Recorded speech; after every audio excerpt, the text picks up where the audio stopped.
My sincere thanks to all the panelists for being a part of this engaging discussion today. Next up, there has been a lot of talk around EV incentives and subsidies and its impact on the consumers. With this in mind, let's hear from the industry leaders and experts on the topic accelerating EV adoption with or without incentives. I would like to call upon Mr. Dipanshu Tomar, Senior Assistant Editor of ET Auto, to please take it forward.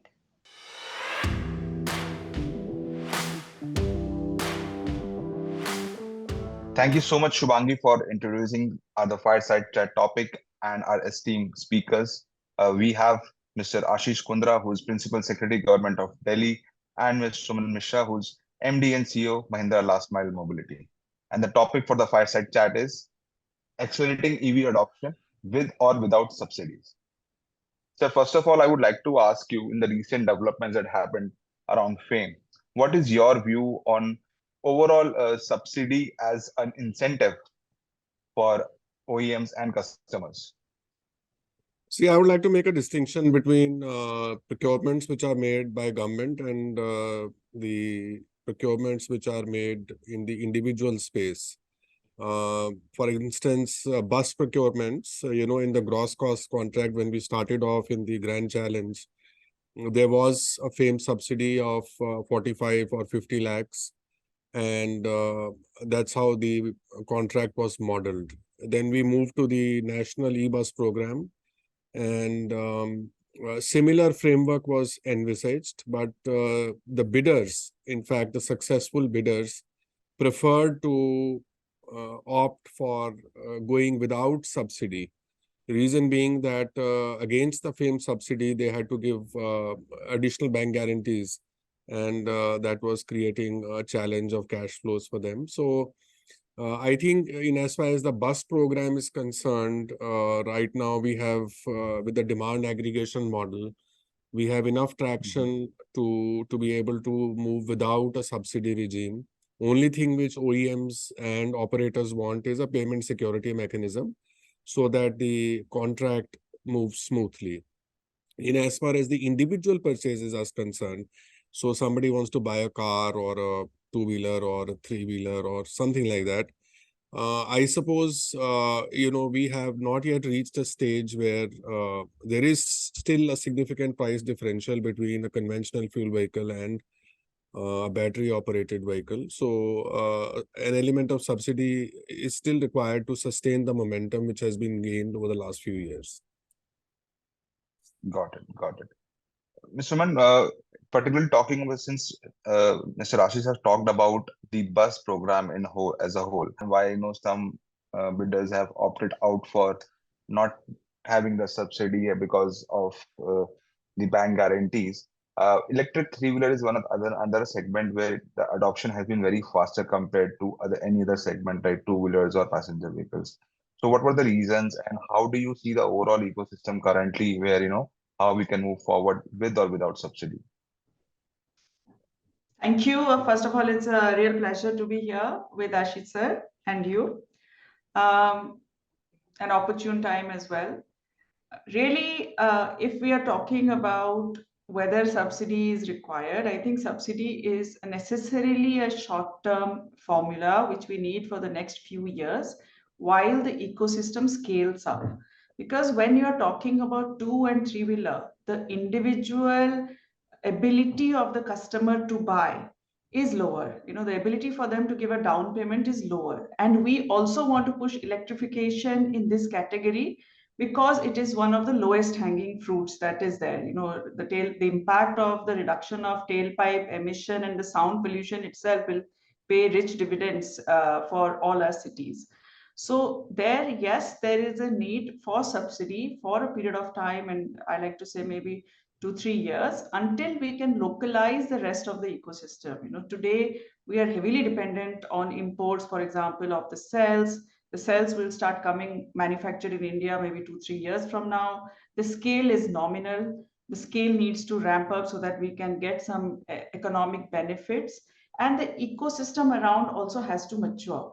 So I think, yes, it is required for a certain period of time, but also we will move to a world without subsidy in the next 3 years or so. I'm very clear that it is not a long-term answer because it's a technology Right. choice. While it is good for the environment, it's not necessarily a long-term answer to subvent it through subsidies. On why it has been working, it's not really because of the the impact on environment. It is working because of the already positive unit economics. So if a customer of, let's just talk about my category, if a customer of a L5 auto buys this, is able to somehow finance it with the extra down payment that he needs to give, he starts putting money in his pocket every single day. So Right. maybe let's say over a 5-year period, this customer can save anything up to 2 lakh rupees or more Mm. relative to a CNG purchase. This is substantial, for a 3.5 lakh vehicle or a 3 lakh vehicle to be able to save 2 lakhs in a period of 5 years makes it extremely attractive from a total cost of ownership. So that is the main reason why this is working today. Of course, the additional benefits that it is much more accessible. It allows a much wider portion of Right. society, the women, the senior citizens, they all can come in and Mm. participate. It Mm. also has less vibration, right? So it is easier on Right. the body. So there are a lot of other benefits, but the main reason why it works is the already positive unit economics, as well as the charging and other problems are a lower end of the problems, or easier to solve problems Mhm. relative to some of the other vehicles. So I think I Okay. answered And both is the it, questions. yeah. And I think, do you think, is it the case for commercial applications where, segments like three-wheelers or, two-wheelers, B2B, and buses where, the ride is much higher, the cycle ride. So, how do you see that in terms of, Ashish sir, I would like to bring you in here. Like, what is your view? Because as a policy, you have implemented a lot of things in Delhi itself. Yeah, so I think as she was saying that the economics is working right, especially for the commercial applications, like e-commerce companies or even now food delivery companies and so on. So I think my sense is that the fastest uptake will be in such commercial applications. Individual purchases will be there, but I think there you need a certain, people who are buying two-wheelers, three-wheelers, as she was saying very rightly, Right. that these are people, whose affordability price points are very important. And for them to be able to put money on the table and to make a shift, which is a major shift in what they have been used to. So Mm. it's a change of mindset also, which will take a little while, but where economics is working fine, that's the bottom Mm. line. Nobody is going to do it out of altruism. It is Mm. ultimately how easy it is on the pocket that people will make those shifts. So certainly Right. the Right. commercial applications will be the fastest off the block, and that's we are seeing that Right. in Delhi. I would like to put one broader questions to both of you. One is that, is it justifiable? Because end of the day, subsidies are taxpayers' money, right? How long we can support a particular technology, and how can we, further propel all these kind of where we move towards sustainability. Because hybrid was one option where we could have translated in a very smooth way where while we build the local supply chain. So, is it justifiable, or it is necessary or not? Yes, I mean, the question is why? Why are we doing this, right? Why Right. are we prioritizing a technology choice? We are doing it because we want to be self-sufficient in our fuel utilization as a country. We are doing it because we want to be the export hub for the world as it relates to the electric vehicle technology. And we are doing it for the environment and emissions. So it is a choice that we have as a country made to enable a better life and livelihood for everybody actually.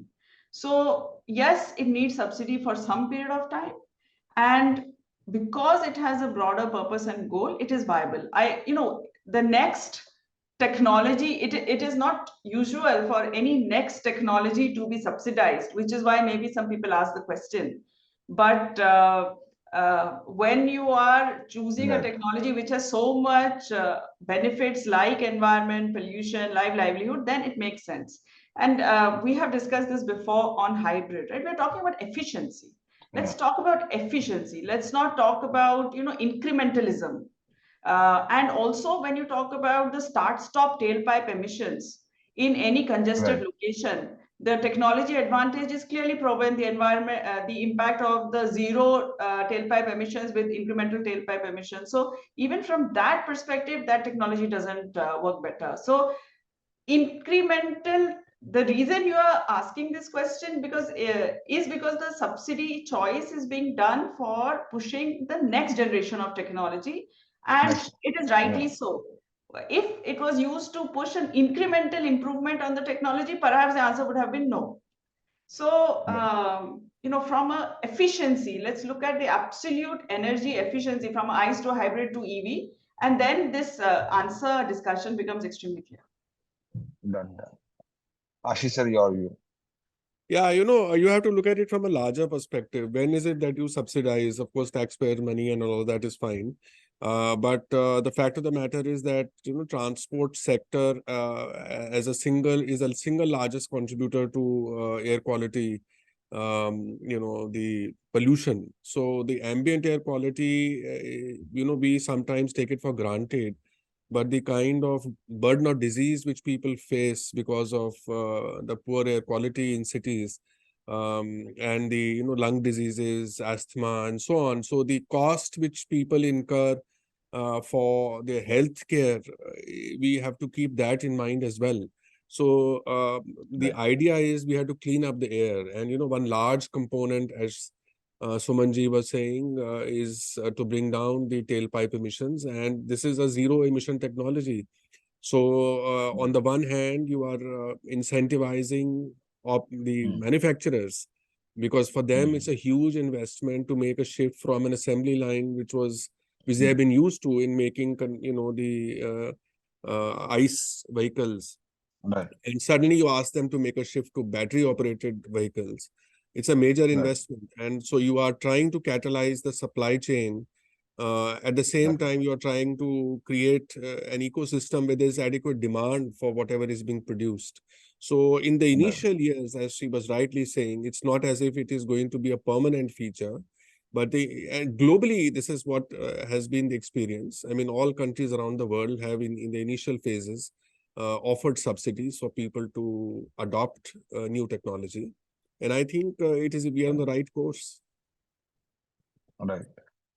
Sir, another thing that you have also been talking about multimodal transport and making transport as a whole more efficient rather just relying on one particular segment. You have more likely implemented in Delhi like metro buses, electric buses, and last mile mobility.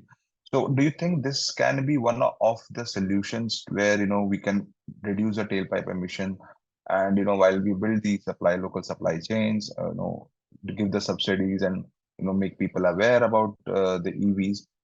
This could be one solution and can be implemented in different states across. Yeah, unfortunately, over the years, what has happened is that metro networks and bus networks in our cities have not talked to each other. So, whosoever is designing the metro network is doing it in isolation, and the bus network design is done in isolation. So, if you see in cities around the world, for example, London is a very fine example where there is a seamless interoperability between their tube and their bus networks, and people hop on from one mode to the other very smoothly. In the recent years, we have tried to bridge this divide, and so our goal is, as you rightly said, it's not just to induct more electric buses, but to make people hop onto them. And for that, first mile, last mile problem is a key, missing link in the chain. And, we have collaborated in Delhi with the Delhi Metro. We have given them, some bulk permits for electric auto rickshaws, which are geo-fenced in a certain geography, so that people, when they get down from a metro, are able to go either to their homes or offices or shopping complexes, wherever they want to. And similarly, when they have to come to the metro station from their houses, they are able to do that easily. In fact, now we are going to come out with another bid in which we are going to offer solutions for, the high-speed electric scooters low-speed electric scooters and electric cycles. So we are trying to do that experiment in one geography, and let's see the results. And after that, we'll try to scale it up. As Mr. Ashish mentioned about the problem with the first and last mile mobility, so when you are the front runner in this segment, are you working with any other state governments to to increase this penetration of first and last mile mobility so that we can have a multimodal transport ecosystem across the country? Yes, I think the states are doing quite a lot in their different ways across the country. We discussed quite a bit about the demand side incentive, which is the electrification, road tax, subsidies, etc., which a lot of states are offering, like Maharashtra, for example.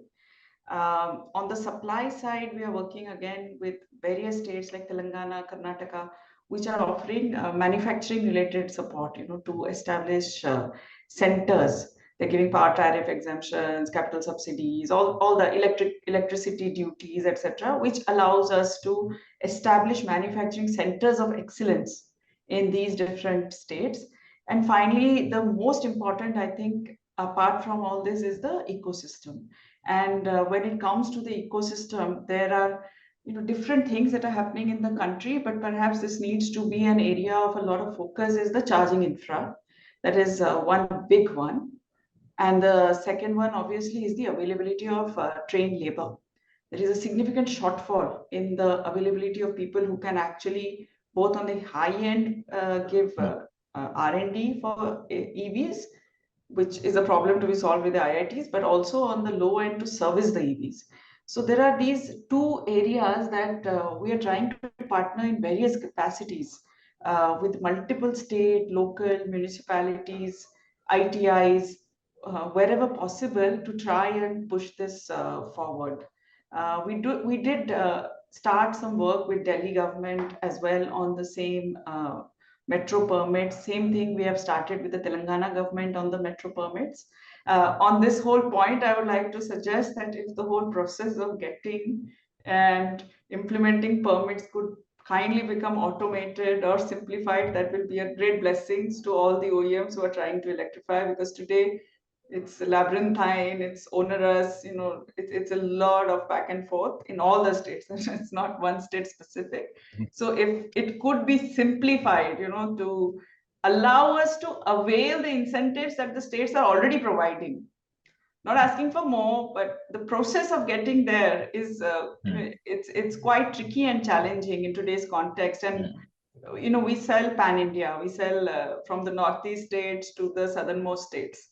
So pan India, every state has a unique challenge in getting these vehicles registered, different colors, different codes, different commercial vehicle certification. Someone needs a driving license, someone doesn't need a driving license, someone needs some other permit, someone needs a badge.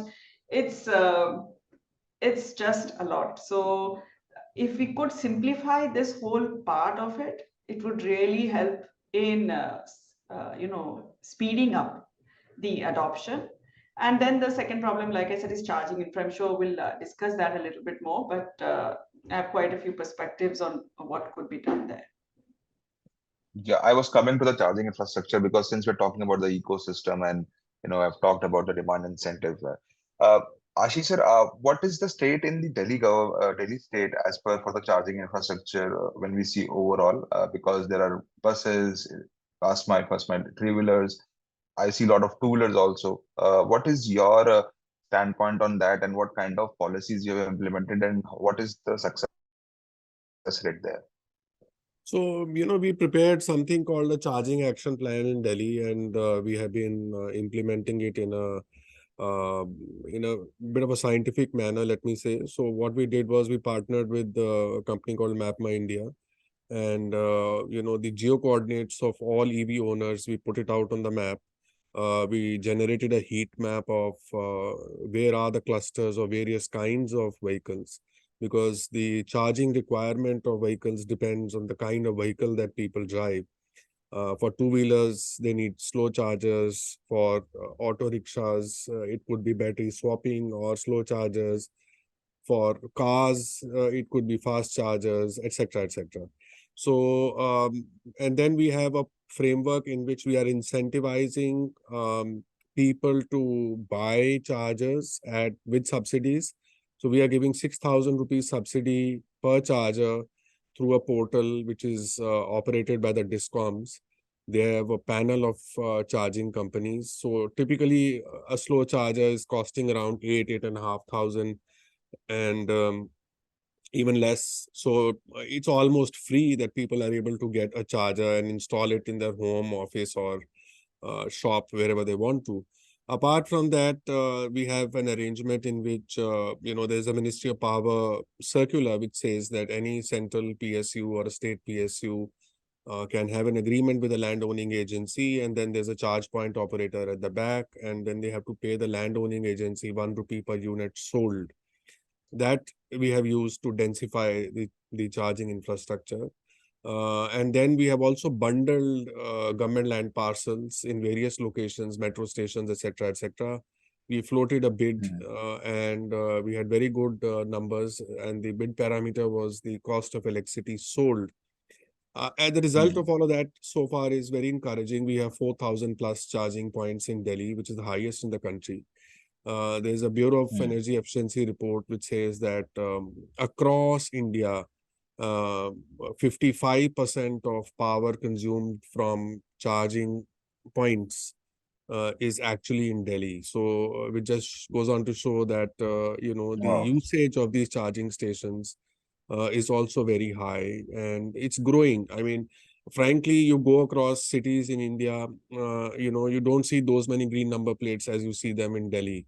And Right. I think it's the ecosystem which kind of is important, and Right. that's what you try to do. Right, but as per my knowledge, and so correct me if I'm wrong, these charging stations, unit economics does not match. So privately owned, people who try to, venture into this particular business of opening are not really, enthusiastic about it. Should it be owned by government? How should it be, or should be government body should be operating it so that, we have a successful implementation?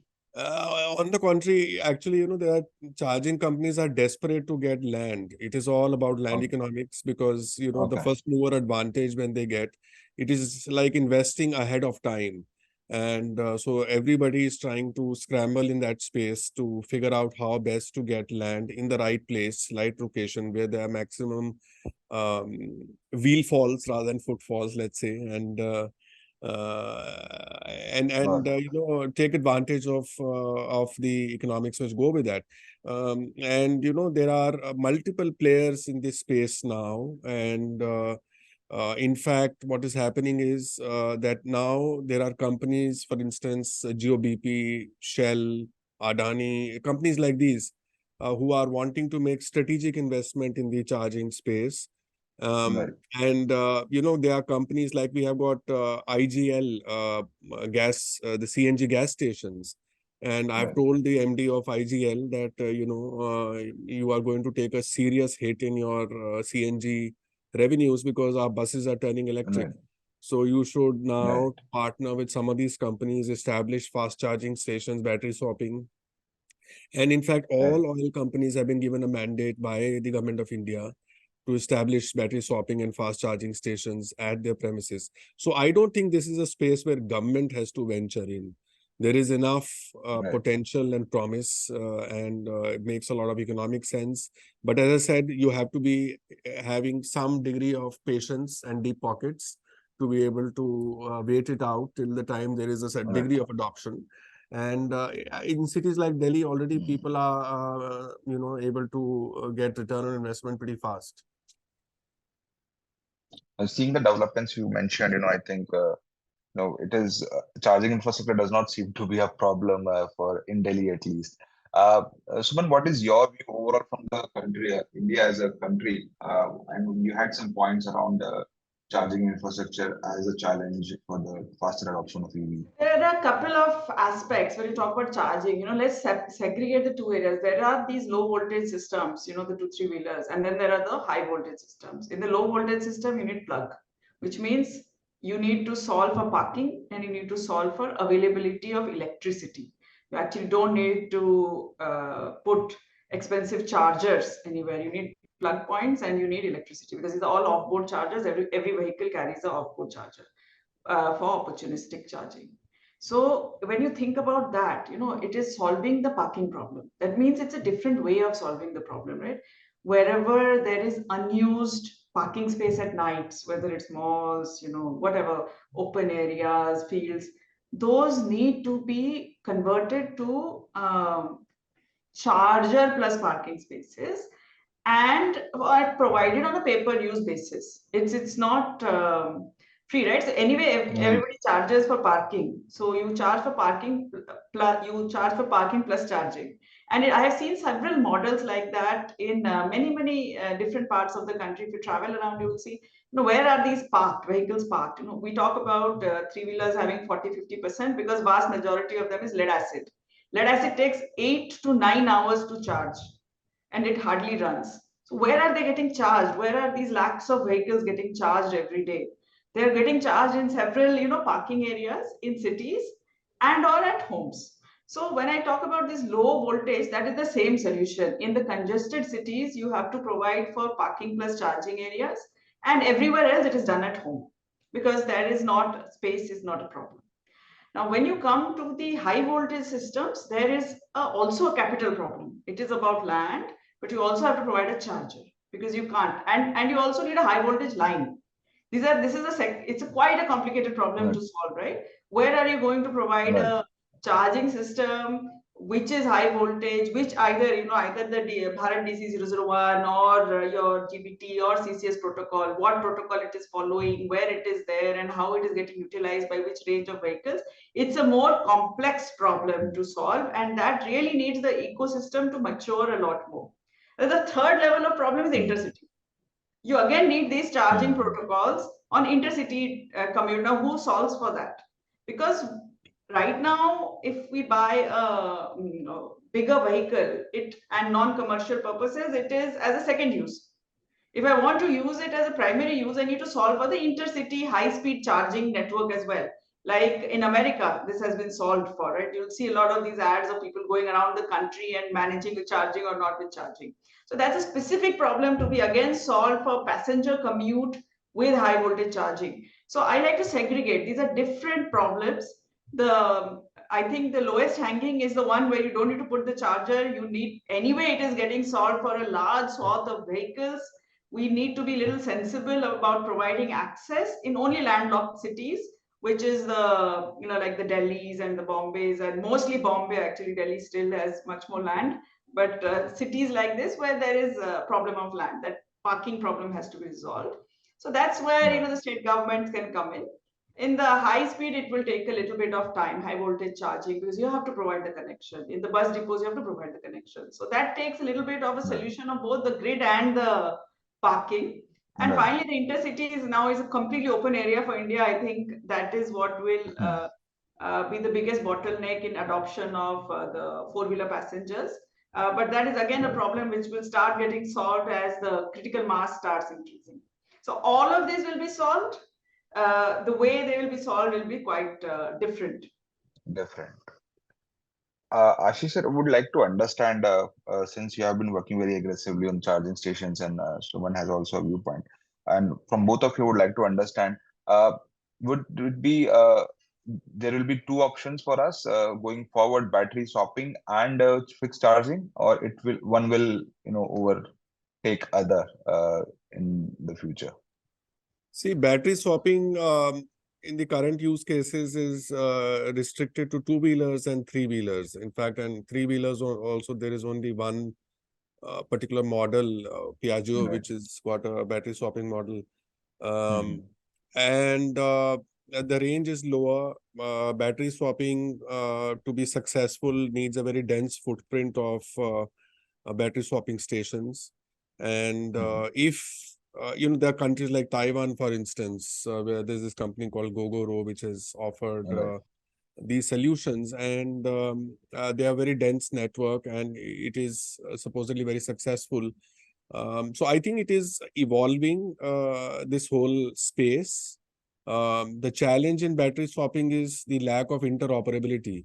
So battery as a service, if you are buying, let us say, an auto rickshaw and you have tied up with Sun Mobility, then I suppose, it's not as if you can swap your battery in some other service provider.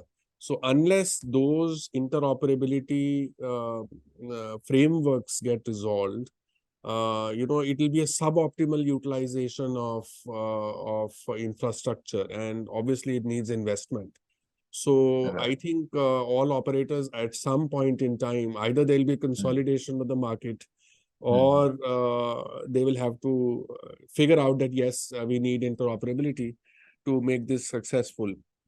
It's early days to say, but tomorrow, if let us say two-wheeler or three-wheelers, they come up with a fast charging solution, and the vehicle gets charged in 15 minutes, then the whole game changes. So we don't know. I mean, it's a very evolving space. Let's see how it pans out. Right, right. One important point what Suman raised is the congestion part, and Delhi is not Delhi is also very congested in terms of traffic, in terms of parking space. So as a state government principal secretary, what are we doing to decongest that? You have already implemented policies like 10-year rule for diesel, and then also 15-year rule scrapping policies that have already implemented. But other than that, are we also looking at some outskirts where you're building some parking lots, or how do we approaching this kind of problem? Because this is one thing, where do we charge our vehicles, to say? Yeah, unfortunately, there is in Delhi, there are 13 million registered vehicles. Two-thirds of them are two-wheelers, of course, but let us say for a population size of 22 million, 13 million vehicles without any, commensurate parking space, one household having four cars, it's not sustainable. So, and there is a huge challenge of parking, in fact, and we came out with something called parking policy, parking rules, and the municipal body was supposed to engage with the resident welfare association, market association, come out with localized plan, get it approved from transport department. In fact, we did approve a few plans, but when you go on ground to implement them, then local squabbles come up, and it's very difficult to enforce them. I suppose we'll have to figure out some way either of using technology for individual parking lots, or we will have to, especially for on-street parking. The second is the differential pricing between on-street parking and on designated parking lots. That will have to be enforced, which requires some degree of political will, and that I think is the second part of the challenge. And I think there are some good examples, like in Pune. I have noticed that they have a very unique way of on-street parking, in which they say on odd days the vehicles are going to be parked on this side of the road, and on even days on the other side. People kind of abide with that, but maybe Pune people are more disciplined, perhaps. Delhi people are a little bit more difficult kettle of fish. Right. So one last question on R&D incentives, and then we'll move to the last segment, the Fireside. One question on that, and then we'll close. Both of you would like to understand from both of you about the R&D incentive. There is a recently PLI scheme that was offered to many companies, but yet there were many which were not able to comply those kind of rules, very strict rules. So how should we approach this, as from the government side as well as from the OEM side? I want to come in here, of course, for the PLI. The production-linked incentive is necessarily a incentive for domestic value addition and real domestic value addition. The challenges that have been faced by the government, let's say, with some bad eggs going and flouting the rules around value addition. The value addition rules were always there, and there are some folks have gone and flouted that, done some paper value addition, and tried to get the subsidy. So the PLI, as it stands today, to get the AAT certification, and to date, I think we have received 10 AAT certificates for the Mahindra Last Mile, is only about proving real domestic value addition. okay, to the tier 3. Okay, Right. if you can buy a component and put a sticker on it and you give it to your vehicle, that is not value addition in India. Right. So if we are going to give this large outlay of capital, we might as well pressure check and double check that there is real value addition. Therefore, the process is Mm. challenging. But the process is not saying Right. anything out of the ordinary. The process is simply Right. saying, prove to me without doubt that you are really doing value addition. Right. So if it's quite a simple conceptual thing here. Right. The PMP also said that. Prove to me without doubt that you've localized the components and somehow some OEMs got Right. away with it. But this Right. one is not leaving any room for doubt. And, Right. we compliment the government for putting in the policy in a way that once you qualify, then there is no doubt later. Right. There is no shadow of doubt later that maybe you have gotten it in some other way. If you qualified, you are definitely doing value addition. And the requirements are also pretty logical and normal. So, Dipanshu, when we cast a shadow of light, yes, it was a little delayed in getting the SOP, but the government has already announced that it will increase this plan by 1 more year to compensate for that delay. So when we try to sort of, just put a light of good or bad, we should understand what was the purpose and how it is getting tested. If the Right. testing is a little bit more rigorous to ensure that no bad eggs come through, I don't think that is a problem. And I think the auto Right. industry should welcome it. That is Right. my 2 cents about it. And as the large OEMs of the country, we are very much proud to be part of this scheme, and we will do our level best to ensure that we bring in as much domestic value addition in the country as possible. Got it. Ashish sir, your view on this Yeah, I think you asked about research and development in this incentive. segment particularly. So I would like to think that, two things which come to mind is that, there are a lot of these green funds, etc., globally, which are floating around, and the kind of money which goes into this space gets very dispersed. So there is a very strong case to kind of pool this money together and create, along with some government money, create a common research fund for certain specific purposes, and which can be accessed especially for smaller companies, these small and medium enterprises which are going to be ancillary to the large OEMs, or even for that matter startups. The other thing which I think is required is we need to now seriously consider expanding the certification and testing facilities in the country. There are only two large facilities which are in this space, which are operated, one in Pune and one in Manesar. And I think there is a very strong case to perhaps consider even setting up credible privately run certification labs, so that facilities, not labs, so that the prototype testing and all of that is faster, easier, and otherwise there's a huge backlog in that process also, and maybe certain companies are able to get their way with the certification Right. facilities, and jump the queues, and while the others are left behind. So I think this is something which is definitely worth considering. Right. Yeah, the only other point I'll add now on R&D, I don't know how R&D was linked to production linked incentive, but I answered the PLI question. But we talk about R&D, look, we have a unique advantage. India is the hub of software. Much of these electric vehicles run on software. Of course, we have to increase the way we validate, the way we test. We have to do the hardware in loop. We have to learn all the other things that allow us to work at the level of embedded systems. But we are the house of software, so this gives us a natural advantage. Where we are Yes. lagging is those components that we don't really make in India today, like the battery, the cell chemistry. Cells. And Right. for those, that is where the high-end R&D, like with the IITs and such, need to happen, so that we create solutions which work for India. Right now we're importing the cell that some other manufacturer is making worldwide and testing it to make sure it works in India. we need to customize those cell chemistries and the energy densities so that it works for the usage condition of India.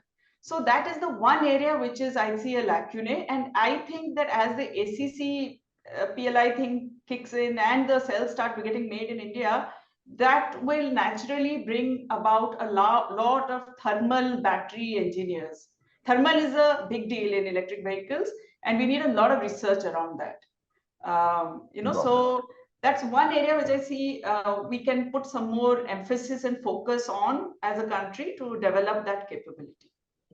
And I think there are a few companies have already started cell manufacturing in India, and since lithium is found in Kashmir and even Rajasthan, could be an added advantage. So let's come to the last segment of this fireside, and will be a rapid fire question, one question only. And Ashish sir, I would like to ask you, what are the three things what OEMs should do for faster adoption of EVs, if without subsidy? I think they should work collaboratively. So right now they are also working in silos. An OEM has to talk to a charging company and also other linked Right. associated companies and approach it from a ecosystem approach, just as government is supposed to address it from an Right. ecosystem approach. Right. Uh, One question to Suman. What government should do to accelerate faster adoption of EVs if not given the subsidy? Policy certainty and harmonization of all the different schemes that are running around all over the country by all the different agencies, whether state, central, local, municipal. There are so many schemes. Can we have a framework that these will operate? These are the three things that the states or governments, any agency works on, so that the OEMs are aware what is up for the taking, and of course policy certainty. Okay. Thank you so much. With this, we'll close the fireside chat today, and thank you so much for joining us on the World EV Day. Thank Thank you, you. Dipanshu. Thank Pleasure to you. be here. Thank you. Thank Thank you. you. Thank you. Thank you.